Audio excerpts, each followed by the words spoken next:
everyone, and welcome back to People Do Want to Know podcast. I cannot believe that I was able to pull this off, but today I'm bringing you an episode with Jack Leff, an academic, political organizer, and as he refers to himself, a radical leftist, anti-Zionist Jew. Yes, you heard that right. If you listen to the trailer episode of this podcast and some of the podcasts I had in the beginning, like the one with Talia Lickstein, I did an episode with her, you will hear me say that People Do Want to Know welcomes guests irrespective of their levels of observance and viewpoints on Israel. In fact, from the very beginning, I have said it is my goal to bring on an anti-Zionist Jew because Jew really want to know what those people are thinking, okay? My goal isn't to debate anyone or change anyone's mind. I have a sincere curiosity to understand the anti-Zionist position because I don't think it's very easy to learn about if you're a Zionist Jew. When Zionist Jews approach anti-Zionist Jews and vice versa, it usually stems from a place of emotion and animosity, and it can be understood, but because it's so tense, I don't think productive conversations can happen. More importantly, people don't listen. For how much I've been involved with Jewish life, I never had the chance to truly understand the anti-Zionist position from someone who really knows what they're talking about, and that's Jack. As you'll hear in the episode, Jack prepared countless pieces of information to back his views. He really did his research and provided thoughtful answers to all of my questions. Here's a little bit more on who Jack Leff is. Jack Leff, him, just completed his doctorate at Virginia Tech in the field of science and technology studies. His work focuses on the history of radical social movements in the U.S. He is also a longtime political organizer, working with movements for racial, disability, labor, and environmental justice for close to a decade. It's worth taking a moment to explain how I met Jack in the first place. A month ago or so, I got a DM on Instagram from someone saying that they were looking to cast people for a News Nation segment about young voters and the upcoming presidential election and Israel. I responded to this message and said that I am, in fact, a young voter, and so I ended up on the segment. And I was told that other people would be on it with me, but I didn't know how the segment would be run. When I joined the live broadcast on News Nation, the other person with me on the segment was Jack. And it quickly became apparent that Jack had a very different political view than I did. They essentially pinned us against each other, and the reporter would ask things like, "Do you feel Biden has done enough regarding campus anti-Semitism?" And Jack would respond as a Jewish student who participated in an encampment on his campus. And then the reporter would say, "Margarita, what do you think about that?" And I'd essentially have to disagree with everything Jack said right before. And the whole segment was only 5 minutes. And I'll tell you honestly, I don't think the questions that were prepared were good. As I said in this segment, and I'll say again, when I was asked, Biden doesn't have much to do with campus encampments and anti-Semitism. We need to look toward our academic institutions to handle their student body and student conduct. I don't know what the president has to do with that. Anyway, I digress. What was very apparent from that 5 minutes is that Jack came very prepared. He had thoughtful answers to everything, backed with fact, and I definitely was not even half as prepared as him. I think part of the reason, too, was I couldn't get over the frustration I had with how bad the questions were. So whenever I was asked something on the segment, I just kept rerouting my answers to something else that I thought would be better or more valuable. With that said, since I always had the goal to get an anti-Zionist on the podcast, doing this news segment accidentally gave me exactly the window of opportunity I needed to make it happen. I had the producer connect us, and the rest is history. Jack alludes to this somewhere in the episode, but as you can imagine, he was very reluctant to record with me. And if an anti-Zionist invited me onto their podcast, if their reverse were true, right, I would too be very reluctant. What I explained to him and what I will explain to all of you is I really care about intellectual integrity. In another life, I swear I would have been a lawyer because I'd like to say that I'm pretty good at separating my emotion from the facts in front of us. And I just genuinely wanted to get the facts from Jack. What is his position? Why is this his position? What led him to this position, etc. And anti-Zionist Jews, or Jews that are a part of JVP, are often called self-hating Jews. But after talking to Jack, I can say, I don't think he's a self-hating Jew at all. In fact, I can tell that his intentions are to live by what he thinks is the right and ethical application of Jewish values. He feels it is the Jewish thing to do to stand up for Palestinian people. And I would agree with him on this too. Where the disagreement occurs is on the how. How do we stand up for the Palestinian people? And after talking to him, I haven't changed my view on the issue. I'm still an incredibly proud Zionist, and I always will be. The Jewish people have the right to a nation state in the land that they are indigenous to. That's not mutually exclusive with Palestinian self-determination in my eyes. And I guess this is a good opportunity to bring up the criticism that I'm expecting to get from people about this episode. I expect to hear that I'm platforming an anti-Zionist when I could be platforming someone who's helping Jews or whatever it is that you could argue. And I view this very differently. This isn't about platforming to me. This is about learning. And learning requires hearing points of view that you disagree with or points of view that make you uncomfortable. I don't know any Jewish podcast that has successfully brought on an anti-Zionist Jew for a long-form interview and got to hear an understanding of their perspective. The interviews of random people on the street who don't know what they're protesting for don't count. There are actually plenty of educated and thoughtful anti-Zionists, and those are the people whose position we should be understanding in order to strengthen ours. So in that regard, I have no concern in sharing my conversation with an anti-Zionist. I'm proud of it, and I think it's far more important than having a conversation with someone who already agrees with you on everything. Interestingly, Jack also pointed out the same concern as me, that by talking to Zionists, it legitimizes their views. I think this is a concern for both sides. And my take is that the benefit of learning something from the conversation is far greater than the drawback of legitimizing someone else's position. And the merit of the arguments a person says and positions, they kind of stand for themselves. Something that is otherwise illegitimate cannot be made legitimate just by acknowledging it, in my opinion. And as we're about to start the episode here, I want to challenge you to really listen. For a second, pretend there is a chance that this person is right. If that is true, do the arguments have merit? Like, really listen to what he has to say. Again, it doesn't mean you have to change your mind, but Jack offers a lot of interesting findings around anti-Semitism in the US that are contrary to the typical talk track we're used to hearing. And I think some of them have merit. He also brings up prisoners in Israel who didn't receive due process. If these things are true, we have to make sure that Jewish people are always holding ourselves to a higher standard. I'll also mention something really important about Jack's experience, which again relates to holding ourselves to a higher standard. When Jack pushed for BDS policy on his campus, he received severe harassment and hate from other Jews. They called him a fake Jew, sent him photos from the Holocaust, like really inappropriate things that are not justifiable, irrespective of what your position is. And we just can't be doing that. We have to lead by example. We may disagree with people like Jack, and it doesn't make it okay to send things like this, obviously. And I don't think a lot of Zionist Jews realize this, that these Jewish students sometimes are getting as badly harassed as Zionist Jewish students are. With that said, although parts of this conversation are not easy to hear, I think it's important, and also that's life. What Jack and I did is really novel, and I'm very proud of the conversation I had with him. I'm also very curious to hear your thoughts. Please don't hesitate to message me on Instagram. And without further ado, please enjoy this episode. Hello, Jack. Welcome to People Jew Want to Know podcast. How are you today? Oh, I am hanging in there the best I can. I actually had a couple of women come to my door about an hour ago trying to rescue their friend Emily from visiting her ex, which was a really exciting addition to my day. So, Emily, if you're listening to this, I hope you got rescued by your friends. Yeah, don't go back to your ex, Emily. Don't do it. Don't never. Awesome. Okay, well, listen. I have been looking forward to this conversation for a while because how we met and the whole story of how we're here is absolutely legendary. Obviously, we met randomly when we both ended up on the same News Nation segment.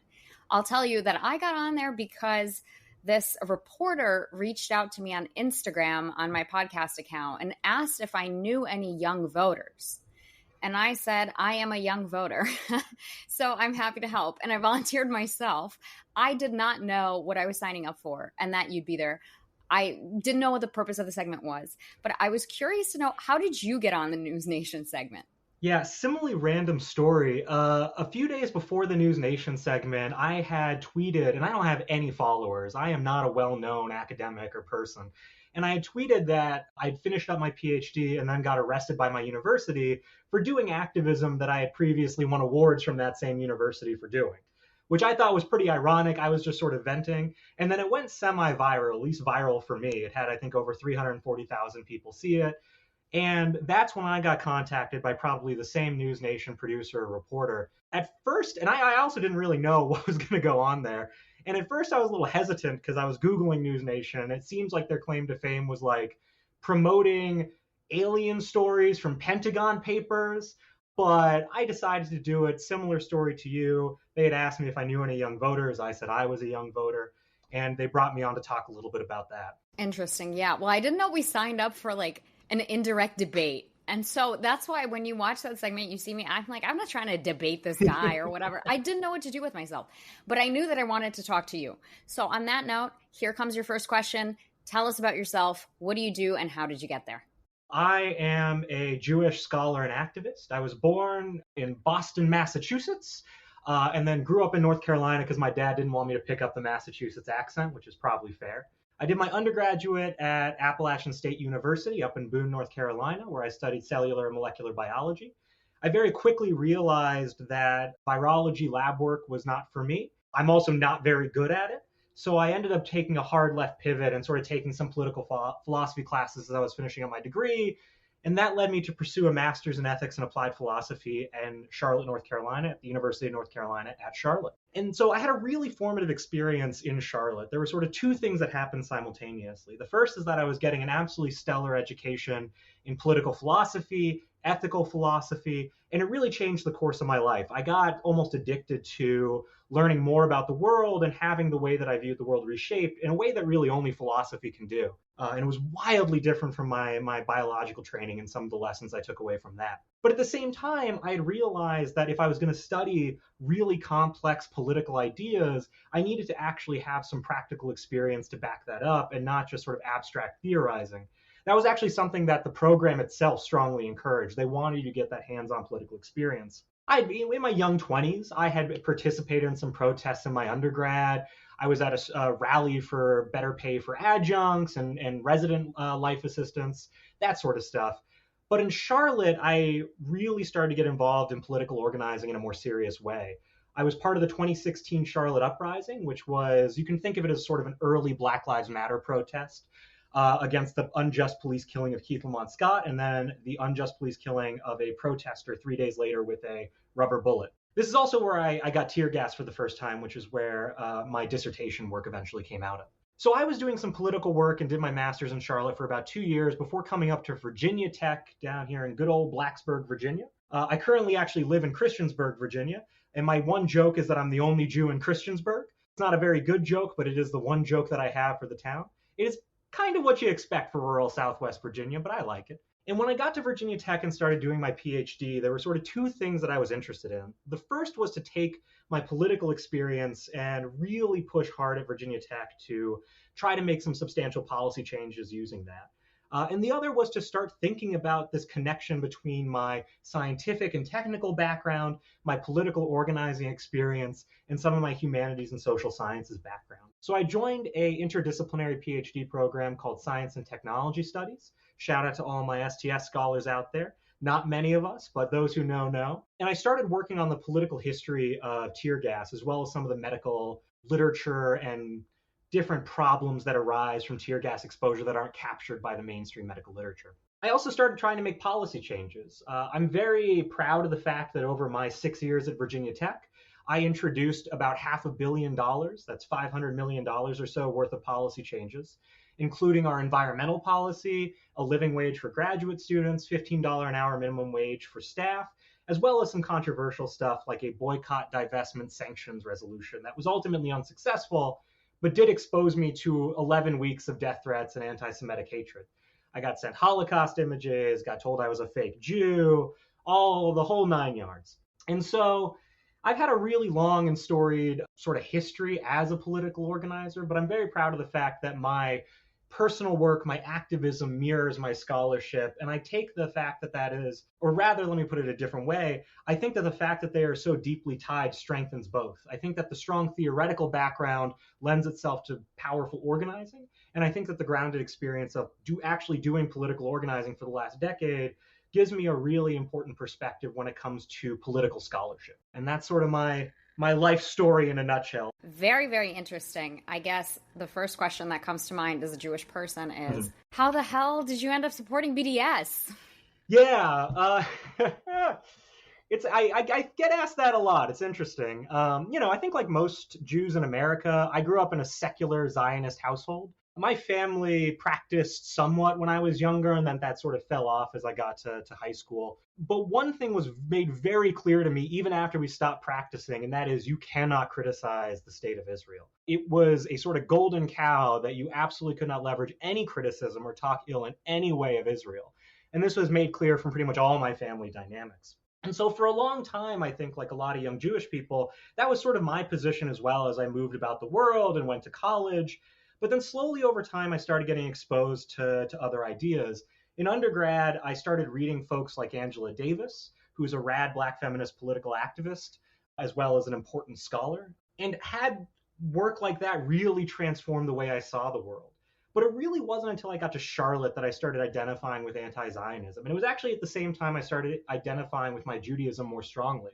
During the Charlotte Uprising protests, this was in September of 2016, there was a group of us organizers just hanging out in the basement of a church, as one does, trying just organizing different like masking supplies to resist against tear gas and like water and snacks for the protesters. And one of the organizers like, oh, I'm organizing like a Passover Seder, and I just wanted to check, and I heard you were Jewish through the grapevine. I want to know if you were interested in getting involved. I was like, oh, I didn't know you were Jewish. And they were like, yeah, I'm Jewish, and they're Jewish, and they're Jewish, and they're Jewish, and they're Jewish. And they just kept pointing to a lot of the organizers in the room. And I thought to myself, wow, there's something radical here. There's like an ethical commitment here in this religious practice that really appeals to me. Because to be honest, a lot of the spiritual stuff didn't really appeal to me, as it doesn't appeal to a lot of younger Jewish people, I suspect. But the thing that really stuck out to me as important and that really got me to start practicing more seriously were these ethical commitments. This idea that Judaism is, as a way of life, is about the preservation of life, is about thinking carefully and thoughtfully and critically about the world around us, interrogating hard and complicated ideas, as they teach us in the Talmudic debates. And so for me, that's really when I started to open my eyes to the rich ethical tradition of Judaism. And that naturally led me to being an anti-Zionist. Doing this work and starting to get politically active transforms you in a fundamental way. One of my favorite scholars and sort of political figures is a guy named Frantz Fanon. He's an Algerian revolutionary. And he writes in this book, A Dying Colonialism, that getting involved in political work fundamentally transforms who you are as a human being. And for me, that was absolutely true. It caused me to get in touch with my Judaism, but also it really got me to consider the value of human life seriously. And from there, I saw no other position but anti-Zionism.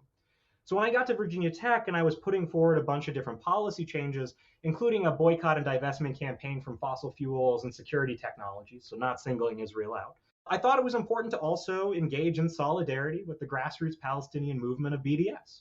And so I advanced this policy publicly, and I got a lot of hate for it.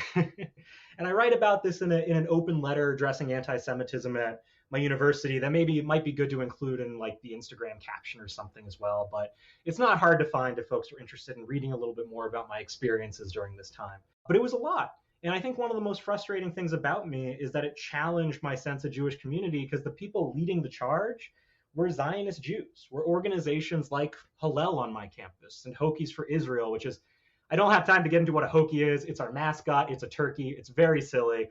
But there's a Zionist group called Hokies for Israel that also led the charge against me. And, that really entrenched the fact that I was on the right side of history, that I was getting attacked with anti-Semitism for being critical of Israel.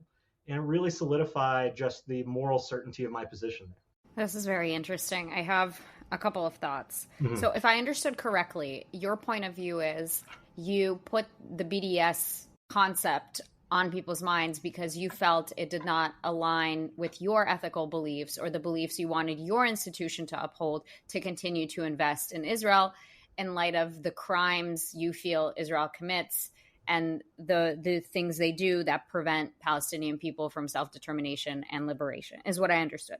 Yeah, and that's exactly, I think that's a great way to capture it. And I also want to mention that this is in 2021 and 2022, so long before October 2nd. Mm-hmm. But even in 2021, there was that uprising, I remember. Yes. Mm-hmm. So it was also kind of a sensitive time, Yes. I guess. And like, you know this about me, none of these questions are rhetorical, but I am curious, like you pointed out specifically, you said, I didn't just isolate Israel because I also put a BDS, I asked for a BDS policy around tech and fossil fuels. But I guess to me, like, I also wonder, what about investments that the university makes in China that oppresses Taiwan or Saudi Arabia? Because like when you hear Zionists speak, oftentimes we feel that, yes, it might be true that like you picked other policies, but at the end of the day, it's only Israel that is asked to be divested from for these like alleged crimes. Yeah, I think that's a really important question. It's actually something I addressed throughout the campaign. The reason I chose the BDS campaign was multifaceted. The first is that simply as a military school, the kinds of military weaponry that we're shipping off and profiting from towards the IDF is far greater than our investments in China or Saudi Arabia. The other half of that answer is that I did, in fact, push against investments towards those harmful regimes. I actually really ended up opposing my supervisor in my staff role, the chief sustainability officer, for trying to make a deal with the Saudi Arabian government around hydrogen technologies. I fought strongly against that and eventually won that fight to block any of Virginia Tech's resources from going to Saudi Arabia. And likewise, the prevention of developing surveillance technologies, predominantly for the use of ICE, detention centers, and other sort of border control technologies, is absolutely instrumental to fighting against some of the prison camps that China has developed. They use the same technology that's used at the border in Gaza. They use the same technology that's at the border in Mexico. And I think that by fighting the US surveillance technological development through, focusing on ICE, which is obviously more relevant than focusing on China, it actually does work in solidarity with oppressed people in China. One of the strong cases for the anti-Zionist position is that it is fundamentally about solidarity with oppressed people all across the world. There is no ifs, ands, or buts about it. And that's why you see so many anti-Zionist activists participating in the movement for Black Lives, in anti-war movements against the war in Iraq in the early 2000s, participating in anti-South African apartheid boycotts, right? So, Israel has never really been singled out in this long history of divestment campaigns. And in fact, a lot of the calls for transparency and divestment from universities are broader calls about questioning why universities, institutions of higher education, spend so much of their resources invested in weapons industries that are then used to kill people in Yemen. It's absolutely horrific, and it's really an opening to those larger questions of international solidarity. Okay, so if we rule out that there's no like double standard or singling out, it's really just the merit of the arguments that we're looking at and like whether we can agree on the facts of the situation. I understand what you're saying. Thank you. This is very helpful. So then how do you define anti-Zionism when you call yourself an anti-Zionist Jew? Yeah, I think that's a really important question. And there's sort of a twofold definition. There's the productive dimension, which is the values that I'm committed to. And then because it has that pesky anti there, there's obviously a rejection of what Zionism stands for. So in terms of the values that I'm committed to as an anti-Zionist, they're pretty straightforward and pretty basic. I believe in justice, the long arc of justice, and I believe in the preservation of human life. This is, of course, the highest law in Judaism, but I think it's also a noble ethical principle to adopt regardless. And this is why I also fight against police violence in Black communities, why I fight against climate change, which risks huge existential violence against communities. This is why I support the indigenous struggle against the United States government. It is a refusal to allow injustice to take hold. And in that way, it's also a rejection of Zionism. It is fundamentally, and here is where I risk starting to alienate some of your fans, but I want to sort of offer this caveat before I go into the rejection of Zionism, which is that I'm going to be using some strong language. I'm going to be talking about violence honestly and directly. As a political scholar, I don't really know another way to do it. And also as a political scholar, I think it's important to name the horrors that we're looking at in clear, honest language. It's really one of those ethical responsibilities that we have that I think often gets overlooked in discussions of Israel that are really focused on, even when people are critical of Israel or supportive of Israel, really whitewashing what the situation is. And I'm going to try my best to avoid doing that. With that caveat out of the way, anti-Zionism fundamentally is also about a rejection of Zionism. It's a refusal of a kind of racist calculus that positions Palestinian life as worth fundamentally less than Israeli or Jewish life. And that is, at the core, what anti-Zionism is about. It's a refusal to engage in that sort of calculus of dehumanization that pervades the ideology of Zionism. There's also a sort of long, rich history of social movements that anti-Zionism is inspired by and takes its legacy from, starting with the labor struggles in the 1920s and 30s, moving through the racial justice struggles of 50s and 60s, fighting for desegregation, fighting against police violence, fighting for economic justice, to the anti-war and anti-apartheid movements of the 1960s and 70s, which has been the common point of comparison when talking about the encampment protests. Right.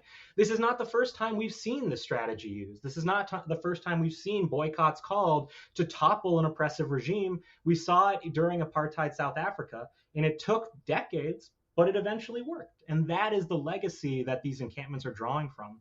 But I think that there's also an important parallel that's been neglected by the news media and some of the discourse, which is the anti-war movement of the early 2000s against the war in Iraq. For me, that's actually the most direct comparison, in part because the tactics look so similar, in part because the demands look so similar, but also because some of the responses from the news media look similar. We see, just like how anti-war protesters during the early 2000s were called Al-Qaeda sympathizers, we are seeing Zionists call the encampment protesters Hamas sympathizers. And history did not reflect well on those who took Bush's position in the early 2000s. And I'm confident that history will not reflect well that same rhetoric being weaponized against anti-Zionists. And so I think that this long history, this rejection of Zionism, and this commitment to justice are the defining attributes for anti-Zionism, in my opinion. To me, Zionism is the right to self-determination for Jewish people in the land of Israel because they're indigenous ethnically to that land. I don't know where from that we got the devaluation of Palestinian lives. Can you help bridge the gap? Like, in that case, how do you define Zionism? Yeah, for sure. So there's sort of two historical roots for Zionism. There's religious Zionism, which is much older and is rarely what anybody is talking about when they talk about Zionism. What folks typically are referring to when they talk about Zionism is a political philosophy that was started by Theodor Herzl in the late 19th century and really takes on its own tour de force in 1948 during the founding of the State of Israel, or the Nakba as Palestinians call it, which is when 600,000 Palestinians who had been living in that region for thousands of years were displaced by mostly Eastern European Jewish settlers and British colonial government officials. And but so, as a result of the war that they waged on the Jews that had come in, right? Well, who are you referring to when you say as a result of the six Arab nations that attacked Israel the day that they were supposed to, like, those 600,000 people were displaced only as a result of that war? No? Well, there's sort of 2 points to be made there. The first is that the war has a much longer history, and was not in fact instigated by the six Arab nations. It was instigated by the British colonial government, independent of Jewish people, following the Balfour Declaration. And then, as a response to that, the six Arab nations banded together to try to defend what they saw to be their homeland. The British colonial forces, along with a majority Eastern European Jewish force, displaced 600,000 Palestinians, including large-scale massacres that are not often talked about when we talk about the 1948 founding of Israel, but are important to mention. And then 600,000 people were displaced in a mass diaspora, most of whom are civilians. The vast majority of whom are civilians, and therefore non-combatants. They were people that lived there. Yeah. And some of them lived there for generations. Yeah. Like, for many, many generations, they lived there. Yeah. It's just my perspective on that is they lost the war. And as a result of losing the war, they had to leave. You see what I'm saying? I see what you're saying, I suppose, but that kind of might makes right philosophy is precisely why I'm concerned about Zionism. Certainly, they lost the war. Certainly, the colonial British forces pushed them out and were able to inflict far greater degrees of violence on the Arab Palestinians than the Palestinians were able to inflict on the British. But I don't think that morally justifies the expulsion of 600,000 people, nor do I think it really justifies the foundation of what would eventually develop into a ethno-state, a state for Jewish people with laws that specifically were about Jewish property rights that excluded Palestinians. And so, on the one hand, yeah, there's definitely a realpolitik angle where the Palestinians lost the war, but that has nothing to do with the ethical argument that anti-Zionists make, which is about the catastrophe of loss of human life.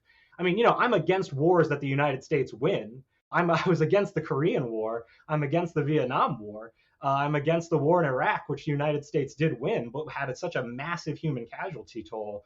And for that same reason, I'm against the Nakba. I see. And I have to remind myself, because you studied ethics, your frame of reference is what ought to be done, what should be done, not what can be done, what has been done, what legally is allowed to be done. You're striving for an ideal of what ought to be done. So then going back to Zionism, the 600,000 that were expulsed?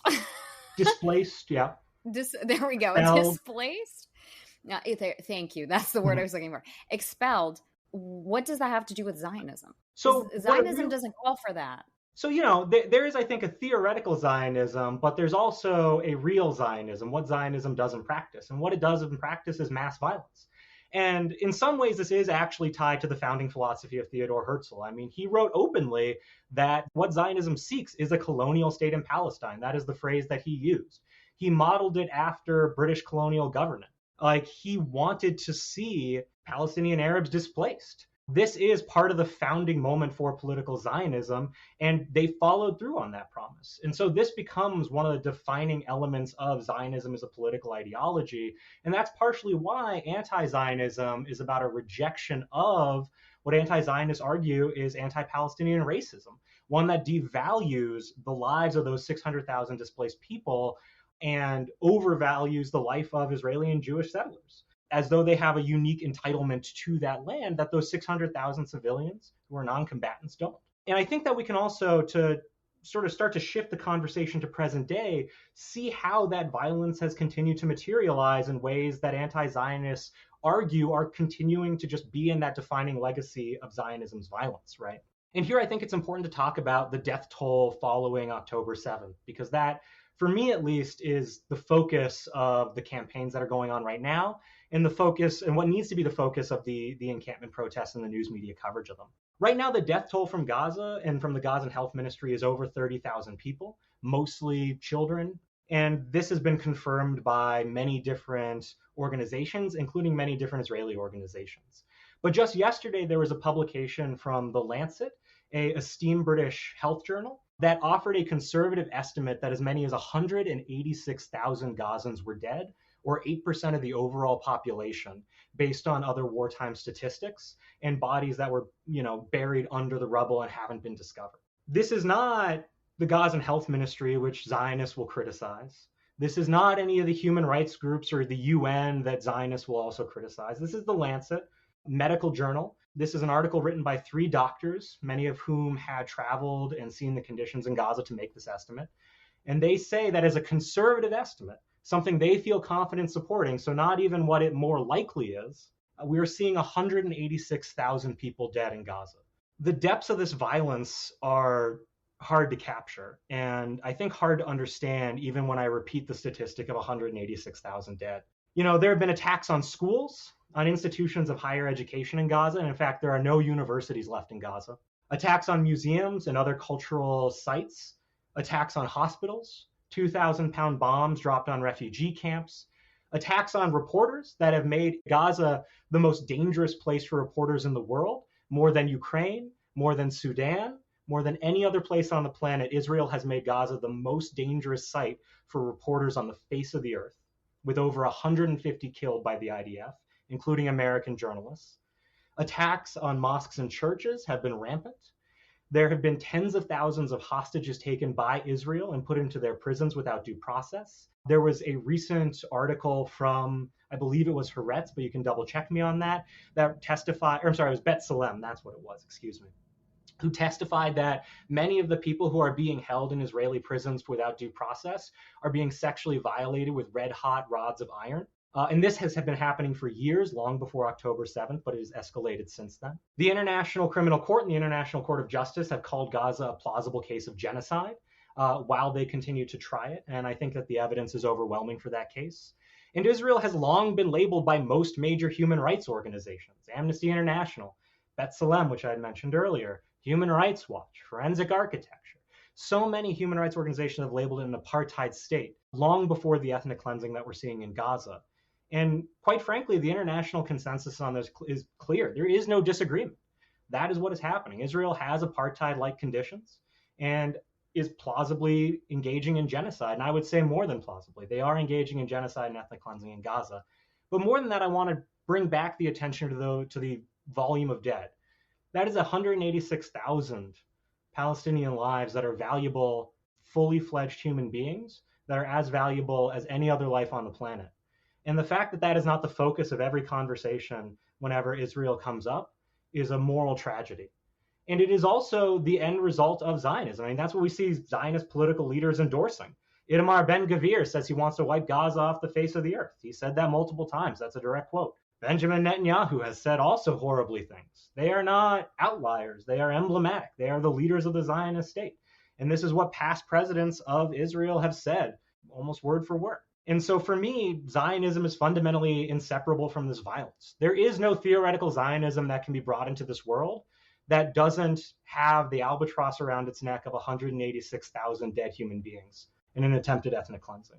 And as a political scholar, I would argue that this is always going to be the results whenever you have a nationalistic ideology, one that values the founding of a nation state over and above the preservation of human life, over and above democratic principles, over and above equality under the law. It is inevitable that in order to preserve this national project, mass slaughter is required.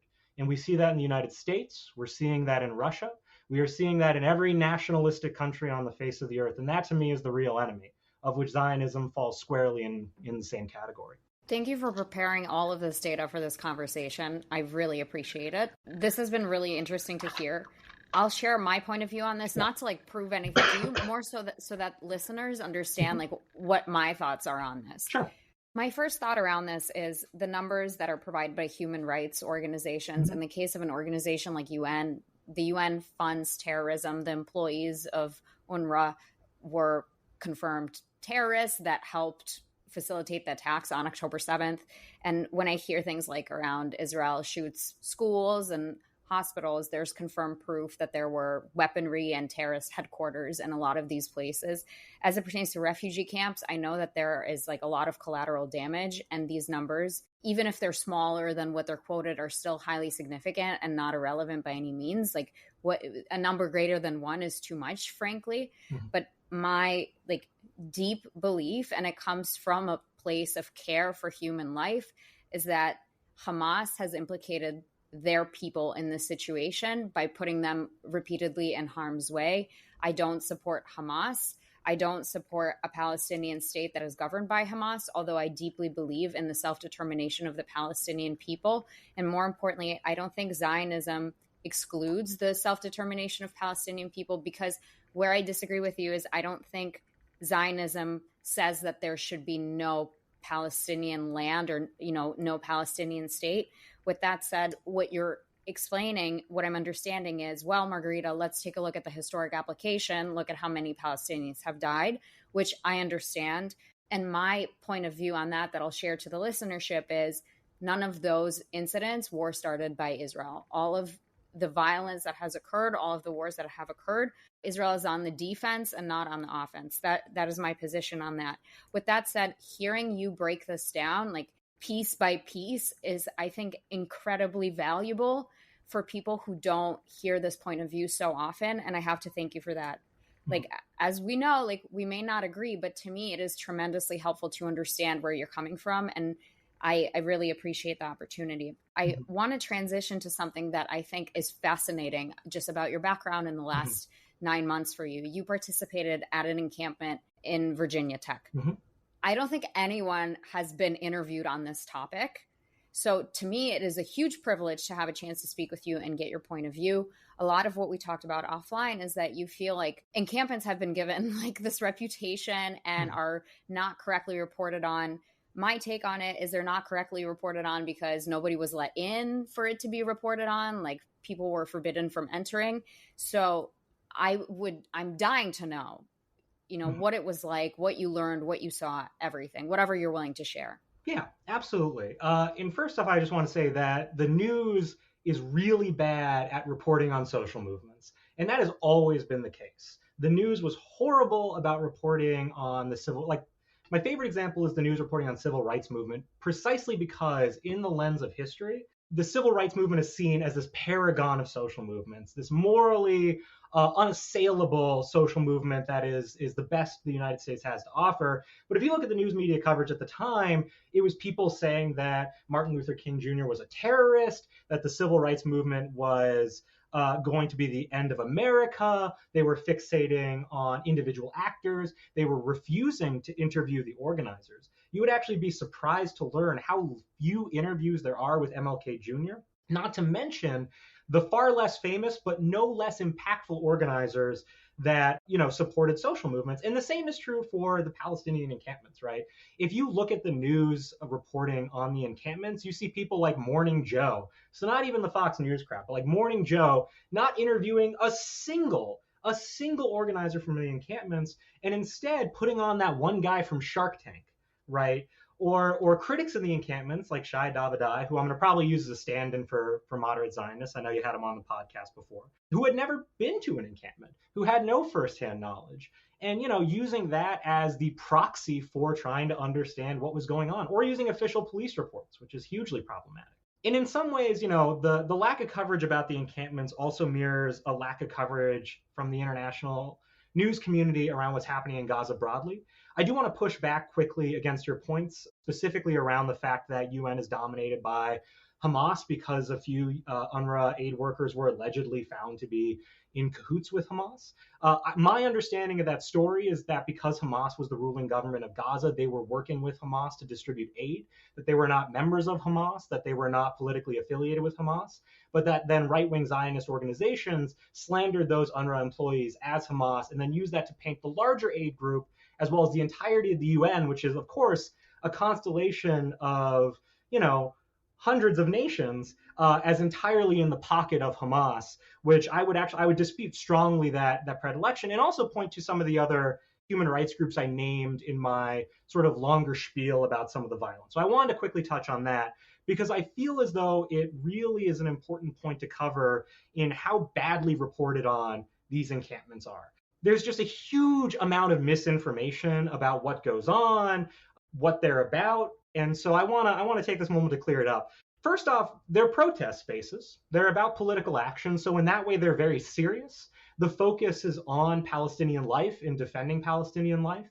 It's on countering administrative racism. It's a lot of doing research on university ties to different weapons industries. Throughout our encampment, student researchers discovered, who are really taking the lead on these encampments, discovered many connections between military contractors like Boeing and Northrop Grumman and Virginia Tech.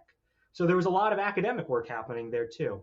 So they're very serious protest space in that regard, but they're also very joyful. They're a place where people came by to share meals, to chat. We watched movies. We had sort of ad hoc classrooms to do some political histories, not just of Palestinian history, but also things like lessons we can learn from the Black Lives Matter movement, lessons we can learn from the anti-apartheid movement for South Africa.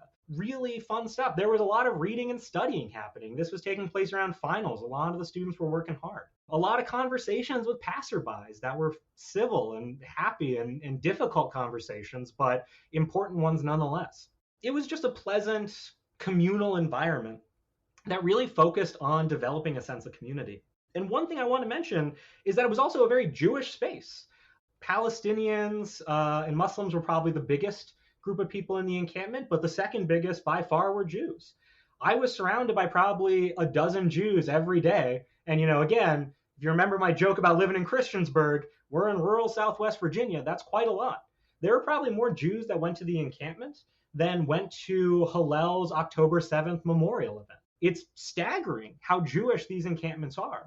And it's important at the same time to focus not on the Jewish elements of it, but rather focus on the violence against Palestinians. There's often an overemphasis on Jewish emotions and feelings rather than direct violence against Palestinians when talking about these encampments. But since this is a Jewish podcast, I'm going to indulge a little bit in that. It's a very Jewish space. Somebody who invited me to a queer Passover Seder was there every day with me, and we just shot the breeze. And, it's hard to describe it other than just pleasant until the cops broke it up and arrested, many Jews and Palestinians and others. And before that, it was just a peaceful, beautiful environment that was building community. Do you feel like the encampments were successful in advocating for Palestinian people? I think indisputably.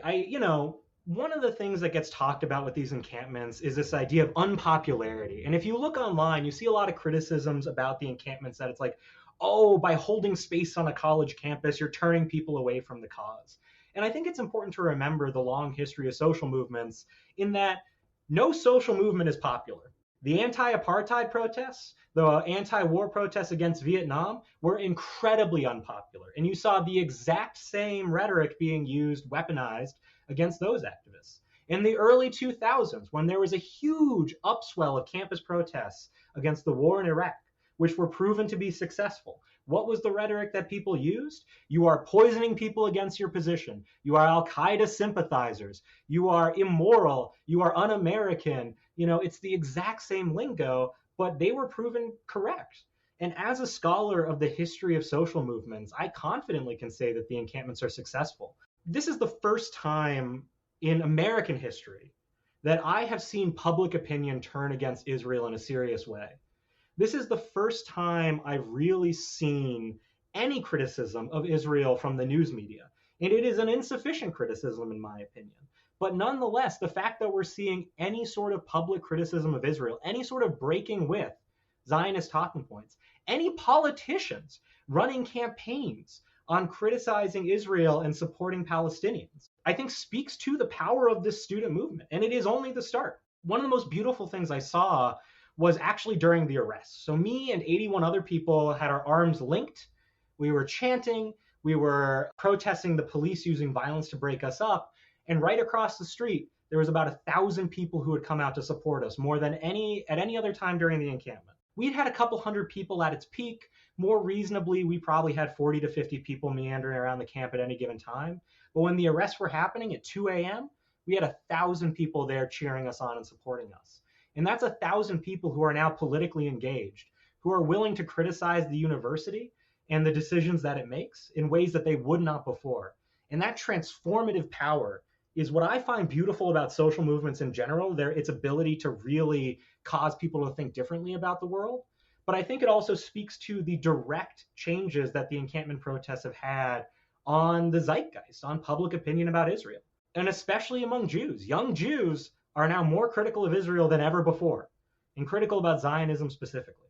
I never fail to forget that we live really as a product of what we consume, because to me, Israel has always been criticized. In fact, my position is I only see criticism of Israel, but it's really a product of like the environment we're in and what we consume and what we see as our reality. So it's fascinating to hear you like just have a different perspective on this altogether. And if I could speak to that a little bit, I hear you on that. And I think that Virginia Tech is actually an interesting case study because we have a sort of long history of Palestinian activism here.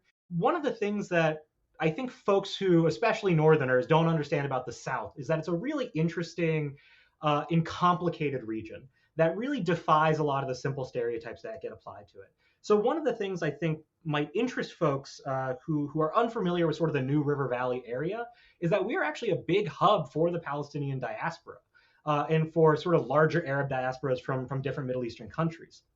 And so like the city of Roanoke is a major hub and a major diasporic hub for many different kinds of people. We're also a hub for Black education and Black radicalism in a way that people, I think, aren't aware.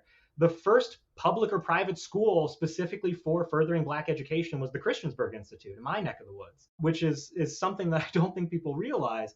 And so there's a really rich history of political action, of diaspora, of multiculturalism, and that has fed into some of the political climate of the area. Did you at any point feel like any of the rhetoric at these encampments or these protests smelled of anti-Semitism? Not particularly. I mean, I think that there's been a lot of hay made about slogans like Intifada, Intifada, which of course is just the Arabic word for revolution. I'm a student of social movements. I'm not averse to revolutionary slogans. We saw it in 2020 with the movement for Black Lives. We saw it in anti-war movement for Iraq, Occupy Wall Street, anti-war movement against Vietnam, among racial justice advocates like the Black Panthers. I think that that's been a hugely sort of overblown criticism of the encampments. I think that, the general predisposition is calling for an end to the violence. And I think even slogans like From the River to the Sea, which have been spun by right-wing agitators as somehow inherently violent, are simply calling for peace in the region and equal rights for Palestinians. I have not heard any rhetoric that calls for the mass murder of Israeli civilians. I have not heard of any rhetoric that calls for wiping out Israelis. There's been rhetoric highly critical of the IDF as a military occupying army. I don't think that's an unfair criticism. And certainly rhetoric against major politicians like Itamar Ben-Gvir or Netanyahu or any number of the other ones who are calling to wipe out Gaza. I think that there's explicit calls for resisting the wiping out of Gaza and defending oneself. But no, as far as I'm aware, there are not any anti-Semitic slogans or things that I felt were particularly problematic. And I think that that's a pretty common state of affairs, given the fact there's so many Jews at these protests. I mean, it's hard for me to see these as anything but calls for justice and equality. I see. And as it pertains to the left, just like as a political party, I know you'd consider yourself like more radical than the typical leftist. Do you think the left has a problem with anti-Semitism? I think this is a complicated thing. Certainly I think that there is anti-Semitism among the left. When I was working in Charlotte, I got accused of being part of a postmodern cabal by a group of really weird Maoist leftists that it's really not worth going into the story. But this suffice to say that I have seen anti-Semitism from the left. I think in terms of the encampments, I am not seeing widespread anti-Semitism. I'm seeing a lot of misinformation about anti-Semitism, though. My favorite example actually comes from UCLA. There was a sign at the encampment at UCLA that said, "No more bagels. We can't have any more bagels at this encampment." And right-wing outlets really jumped on this opportunity to be like, oh, they're banning bagels, this like food symbol of Judaism. What's next? Are they going to ban babka? It's like they were making all this hay about it. But because they didn't talk to any of the organizers, and this gets back to my point about how the news media does a horrible job of covering these things, they didn't realize the simple truth of what was happening. There are so many Jews at the UCLA encampment that kept bringing bagels that they just had too many bagels to eat. They were flush with bagels. They were flooded with bagels. They had more bagels than 5 blocks of Brooklyn. It was like, the complete opposite of what people were saying, claiming this was some sort of anti-Semitic sign. And in reality, it was a sign of how welcoming the encampment was to Jewish people. But what I think complicates it is that there's a really big misdiagnosis problem when it comes to anti-Semitism. And here I want to reference a recent study in Jewish Currents, which is one of my favorite magazines. I highly recommend it for the anti-Zionist position. The writers there are far smarter than I am. But there was a recent examination of the Anti-Defamation League's anti-Semitism audit from 2023-2024. And this was done by Shane Burley and Jonah Ben-Avraham. And there's have been a lot of reporting over the last 5 years, especially by Mary Cohen, that corroborates this stuff. And what they found was that the ADL overemphasized left-wing anti-Semitism and undercounted right-wing anti-Semitism. And by that, I mean the Charlottesville neo-Nazis, the proliferation of QAnon, and the anti-Semitic paranoid thinking that is happening there, right? And even if... How did they know that they undercounted? Like, how were they able to prove that it was undercounted? This is a really fascinating thing. So they used a lot of corroborating sources like the Southern Poverty Law Center. They combed through the FBI hate crime data. They looked at examples that were not captured by the ADL from prominent QAnon politicians and basically things that were sort of left out of the analysis from the ADL.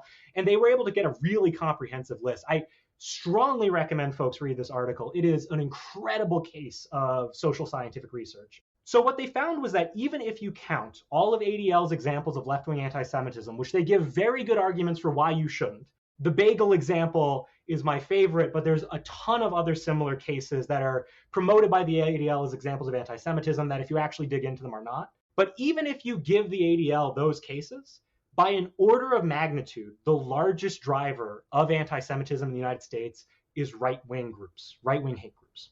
What can we take away from this is that there's a huge misdiagnosis problem. And this shouldn't surprise us if we're paying attention to people like Jonathan Greenblatt and his career with the ADL.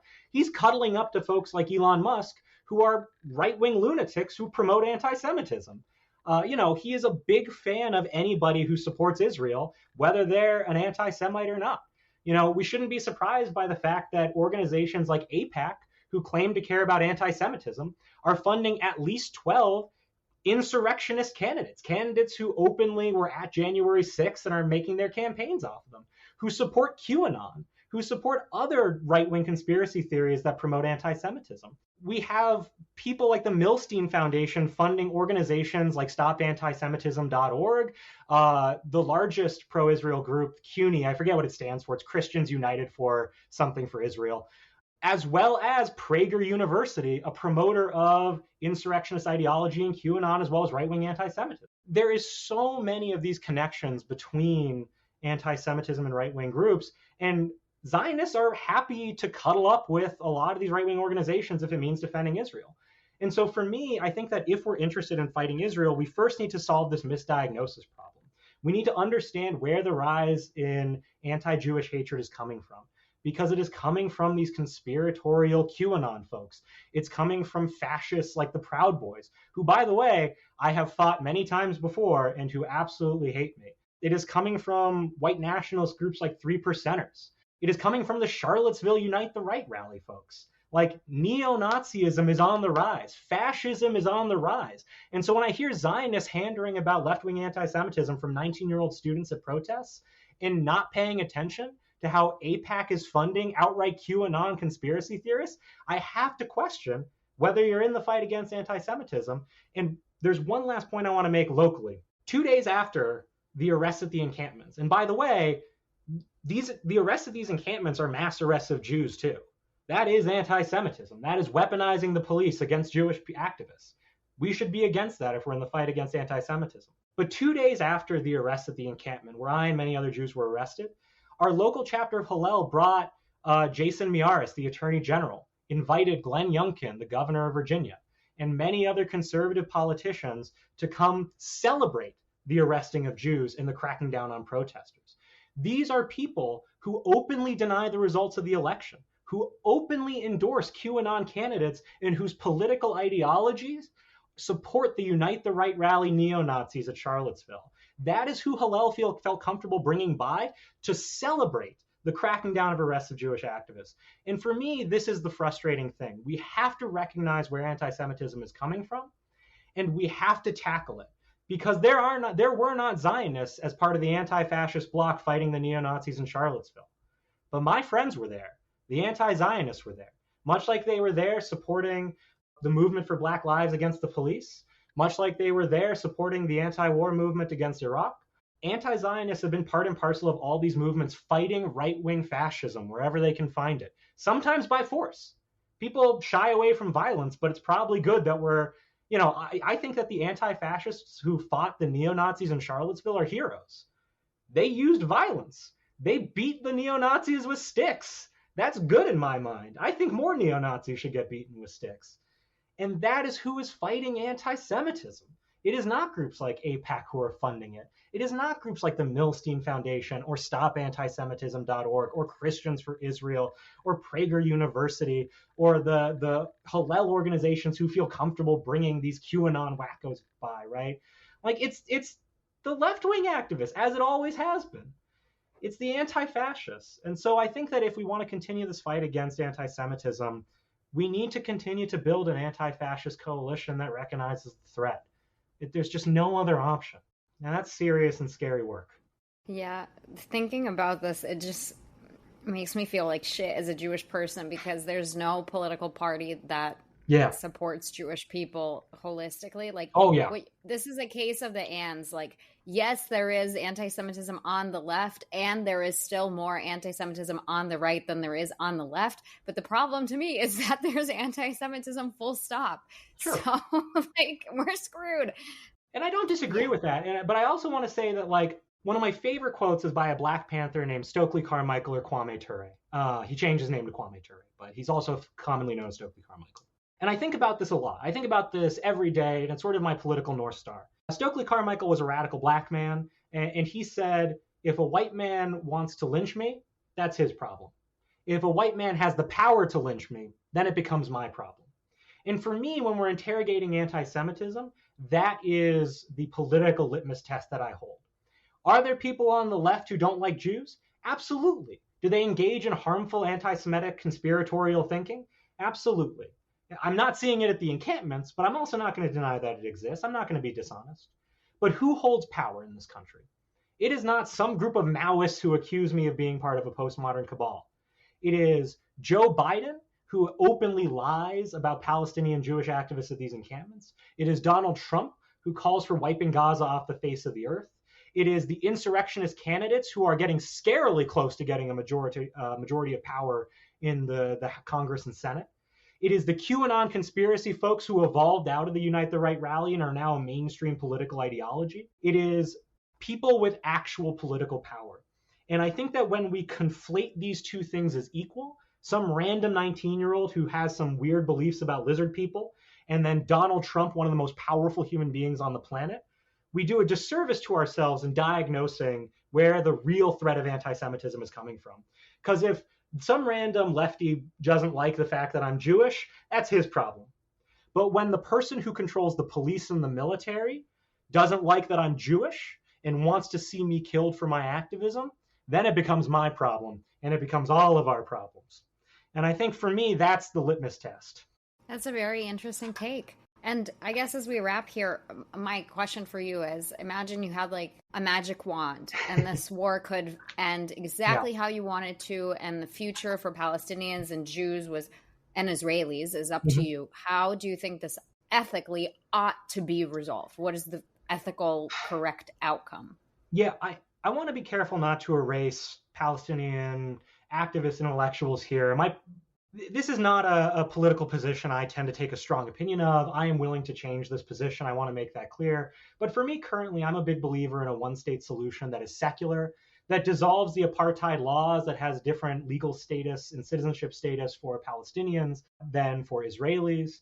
I want to see shared joint governance. I would like to see reparations and land back paid to Palestinians. But that doesn't mean I want to see the displacement of Israelis.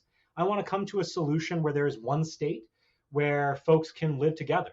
And that is not one state ruled by Hamas, but it's certainly not one state ruined by Likud or any of the other Israeli parties. I would love to see, peace and democracy without apartheid.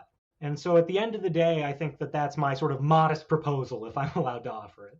So interestingly, a lot of the popular Jewish activists and influencers who focus on activism are starting to say that they prefer the one-state solution as well. Yeah. And their biggest hesitation about how realistic it can really be is they feel that the Palestinian population, set Hamas aside, just the civilians, are not at a place where they would be able to live peacefully with Israelis because the sentiment against Israel is so negative and so strong that to just like, okay, war's over, let's all combine into one state is just like unfeasible. Do you have a point of view on this? Sure. As always, I default to history. I mean, this is the same argument made by the British colonial government towards Indians.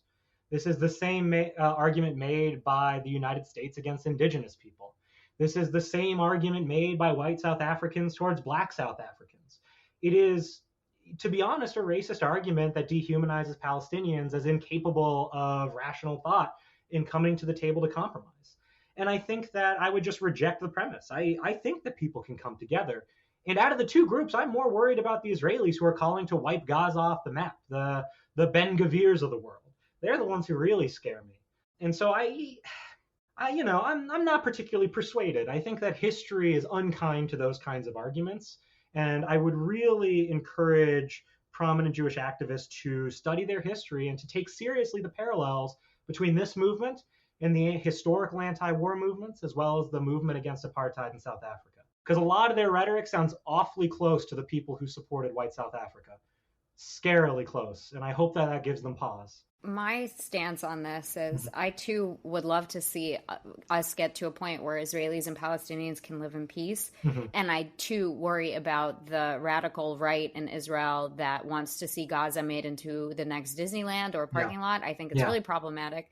That is why when I see Israelis protest their own government, it gives me some kind of hope, even though that's not enough, But I don't believe that the majority of the Palestinian people have a positive sentiment towards Israelis. That is just my belief. Oh, yeah. And I'm happy to be persuaded and be proven wrong. Nothing would make me happier than to be wrong on this. Yeah. However, I have not seen that most Palestinians want peace and want to live with Israelis. I do not think this is true. I mean, I think that, if the argument is that Palestinians don't have a favorable view of Israelis, I would agree in no small part because Israelis displaced them and have killed 187,000 of them.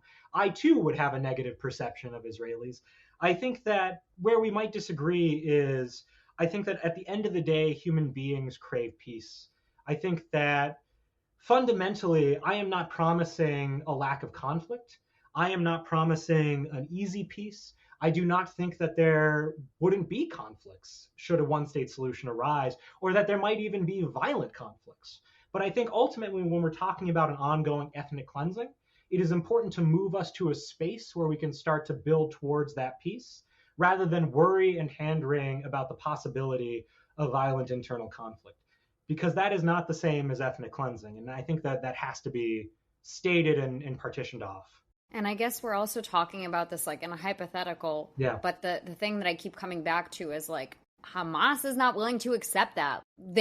And in the history of this whole conflict, whoever represented the Palestinians at the time was never willing to accept a one state so long as there were Israelis there.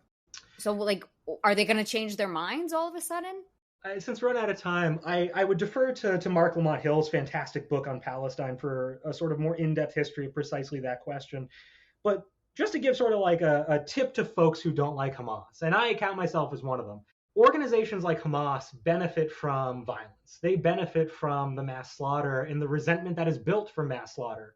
And I think that if the IDF was serious about fighting Hamas, they would fight them on ideological terrain rather than military terrain. And that is why all of the IDF military leadership has said they have lost this war. They have lost the ideological battle.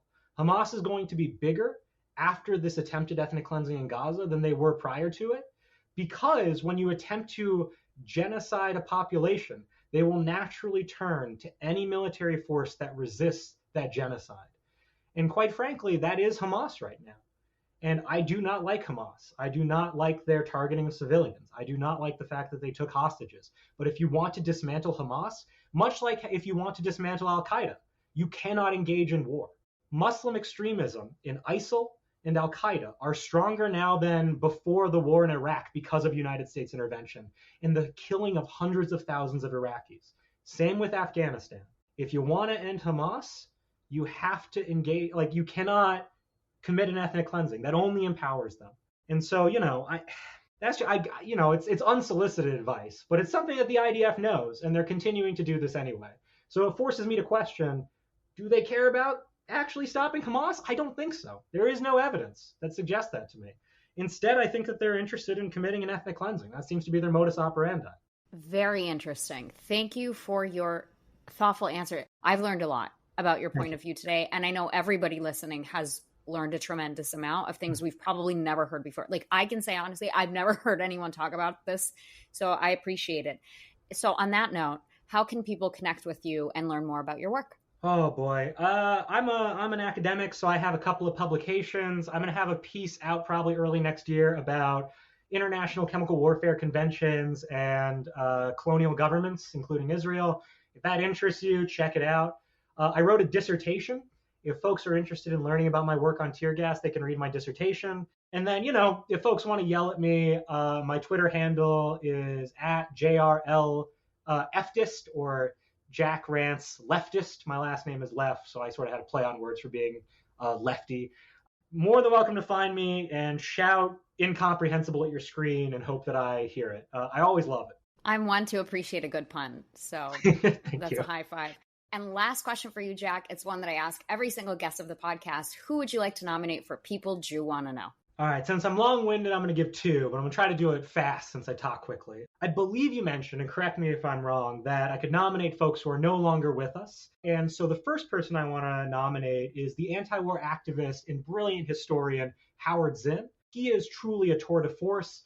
He is amazing. He is an exemplar of what all historians and really all academics should be. He was a Jewish World War II veteran who, after seeing the horrors of World War II, was still against war. he was still an anti-war activist. And the reasons for that are complicated and hard to sit with and beautiful and the best that these sorts of ethical discussions can be. So I always want to endorse Howard Zinn's work. He's a real hero of mine. And then the other person is somebody who's alive. There is a great Jewish playwright and activist named Sarah Schulman, who is in New York City. She wrote a brilliant book called Conflict is Not Abuse. I love this book. It is a very controversial book, to say the least. But I think it is important and is one of the things that I've struggled with the most. And every conversation I've heard her participate in has been brilliant. So I highly recommend Sarah Schulman's work for this podcast or just for enjoyment at home. Thank you for sharing these. Above all else, I want to say that we did something cool today. It was tough, right? The listeners won't be able to see us. There are moments that were hard for me to hear, and there were moments that were hard for you to hear. And it's very clear that we disagree on things. And in a lot of things, you're more knowledgeable than me by like a landslide. And I don't discount that for a second. But the fact that we were able to do this in a civil, productive way is something that I wish more people did. I'm proud of myself that we were able to pull this off, and I hope this, leaves a positive impression with the people listening. Yeah. And I just also want to say, I always go back and forth before doing stuff like this. I have been targeted for being an anti-Zionist with a lot of anti-Semitic rhetoric. I'll probably get at least a few random mean comments about it, I'm sure, and that's fine. But I always think about it carefully before I do this stuff, in part for my own safety, but also because I worry about legitimizing a political position that I hold to be doing an ethnic cleansing and genocide right now. And I don't want to sugarcoat that fact. That is what I think is going on and what I think the international community recognizes going on. And part of me worries that by engaging in civil conversations, there is a degree of legitimation that goes on with doing that. But what I was really persuaded by was the genuine spirit of curiosity that you brought when we were chatting about this beforehand. And that really convinced me that this was worth doing and worth sort of hopefully encouraging folks to think differently about something that's all too familiar in their lives. And I wish we got a chance to talk a little bit more about some of the human dimensions of this. There are things I wanted to say about the horrific situation for the hostages, and I certainly don't want to leave that on the table. But nonetheless, I'm very happy that you invited me with a genuine spirit of curiosity. And risks aside, that really convinced me that this was worth doing. So thank you. Thanks, Jack. And I'm excited to look into some of the things you've shared because I love reading up on things, especially if I disagree with them. I want to challenge my own views and I care about intellectual integrity. That's something that I encourage. So thank you again for doing this. And I appreciate the opportunity to learn new things from you. If you've enjoyed this podcast, please go ahead and rate us 5 stars. Be the first to hear our episodes by subscribing to People Do Want to Know wherever you get your podcasts. And for exclusive content, follow us on Instagram at People Do Want to Know.